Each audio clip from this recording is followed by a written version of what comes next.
war is now on Christians. The Christians in America kept their mouths shut when all of our brethren were being slaughtered. There were few, and one of the guys I do admire and thank God for was Franklin Graham. He's saying to the body, those who profess to be Christians, claimants, you guys, do you see what's going on over here? So we get a man that comes into the White House, President Donald Trump. He's got men of God praying for him, and I hear stuff, Doug, behind the scenes that I can't talk about. But I'll tell you one thing, the president knows, and I don't think he get in trouble for saying this, the president knows that the only one keeping him alive is the Lord Jesus Christ. And that as long as he walks in obedience to God, he's safe. Now, you won't hear that from the pundits. I honestly think sometimes that if there were an OK Corral, there'd be more of claimants, out in the field or out behind the corral or whatever, then there would be bad guys, because everybody's willing to settle on everything. And here's the thing. People will argue over everything, but they won't deal with the obvious. And I made this statement, I stand by it. If you won't start fighting for the heads of your brethren, literally, those who have stood valiantly as their heads were cut off, with the last words on their lips being Jesus, as the camera zoomed in on those gruesome, barbarous, maggots from hell, the thing is that your head's going to be on the line. That's not a threat, but the indifference, the casual Bravo Sierra whale vomit, stomach tripe of the answers that people give. And I talk about that stuff. And hey, I was down in Jackson Hole, and I told the story on the radio, and I'll tell it again. I had a smug Christian tell me that, we're all called to be martyrs. Well, he's drinking his fancy wine, and by the way, I kicked myself for not, christening his head with the thing. And I'm not a violent person, okay? I don't do that.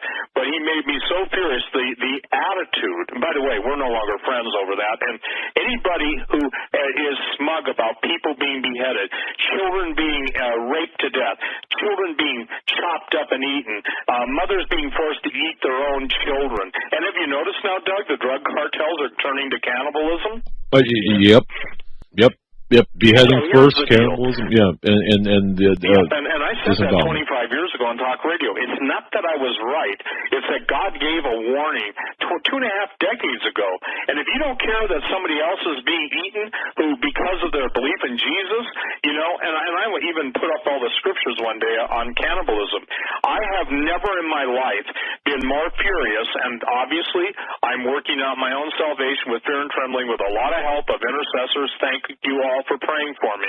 But I have never been more incensed, more heartbroken, more furious, more pounding my desk, more saying, God, where are the people that will stand up? I want to put someone into, remembrance on your show. Years ago, remember when we raised money, meaning the Hagman listeners, and for Jeremiah and Jamie and Amanda, they all went over, to Iraq, Afghanistan. And the thing is that they made a difference. 3 nurses, I think they're all named Katie, 2 Marines, God bless you guys, and, a wonderful woman, the wife of one of the Marines, and they said enough is enough. 5 people were responsible for stopping with the prayer backup we did at Whitestone. You were there, Doug, you remember. But the thing is, for stopping the slaughter of 45,000 men and women. Well, there were Christians, no, but how many of those have converted in the meantime?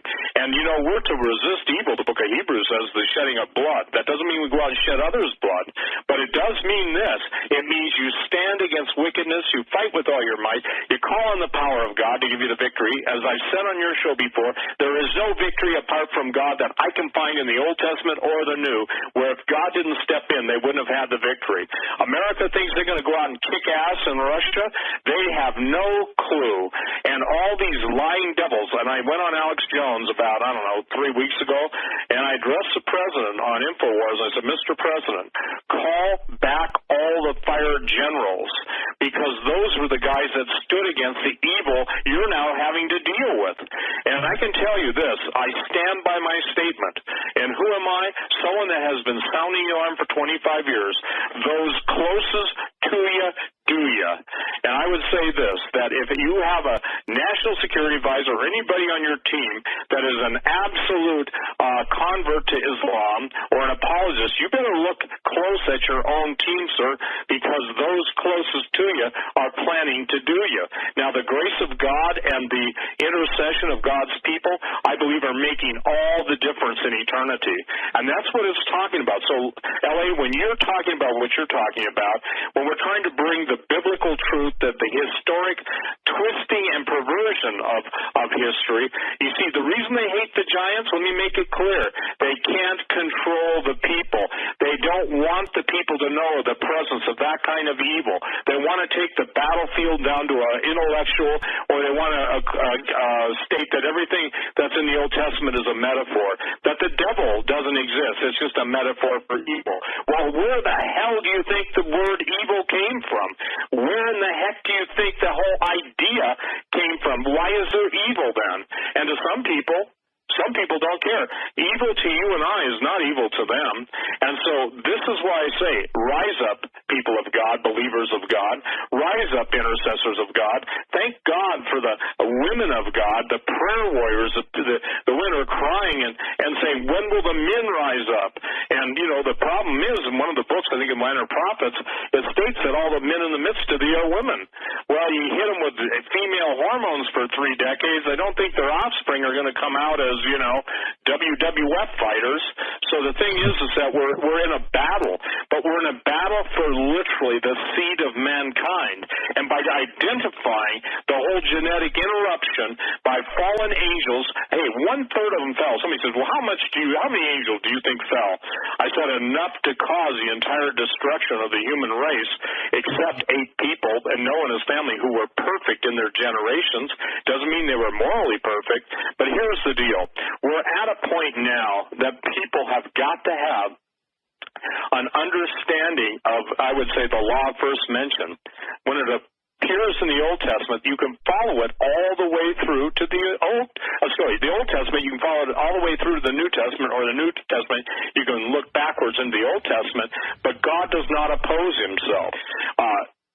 L.A., at this point, when you're at Branson, and don't give away anything, when I say this, where is the Lord leading you now as far as integrating everything you've investigated, everything you've studied, everything you've written? Kind of where is your direction leading you? I think you just got back from overseas, did you not? Yeah, I was in Portugal. My wife and I traveled to Portugal, and we filmed there for 2 weeks, and it's a new film. It's called Fatima, Miracle of the Sun, or a Harbinger of Deception. And I just put up the actual trailer today. We did the teaser a couple of weeks ago, but the trailer is up today. It's on my YouTube channel, L.A. Marzulli. Go check it out. And the reason why I'm doing this, and already the backlash is just incredible. People are saying it's a hit piece against, Mary, the Bible, and Catholics, and no one's seen the film.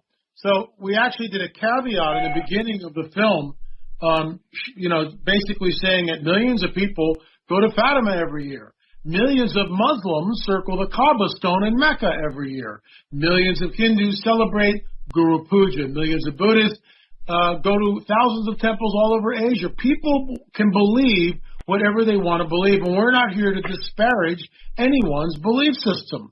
But we are going to look at this one event called the Miracle of the Sun.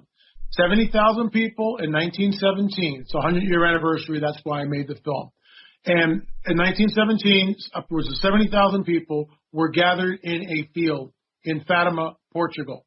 They experienced something. Something happened. It wasn't the sun. The sun did not leave its orbit. The sun did not come crashing to Earth. That's not what happened. There was something else. And it's been, without spilling all the beans of the film, what we've discovered is, as with a lot of this, the powers that be manage the agenda. They obfuscate the facts. They keep the facts from the people. Over and over and over again, we hear the same verbiage. Dull silver disk came from out of the clouds. Dull silver disk. And you remember in 1917, there is no verbiage. There's nothing in my lexicon that says UFO flying saucer. And I spoke with neuroscientists, research, people, professors, doctors, philosophers, historians, all across the board. We spent, 2 exhausting weeks. It was not a vacation in any sense of the word. And what this does is it just tag teams. It just links up to everything else that I've been doing for the last, for decades. It's all connected. It all points back to what I call the coming great deception. And Steve knows exactly what we're talking about. Something is coming, which Jesus warns about it, that there'll be, even the elect would be deceived. Men faint from fear for what is coming upon the earth. What the heck is that? And it's upon the earth. It's coming from somewhere else, in my opinion. Signs in the heavens, signs in the earth, and that's what we're seeing.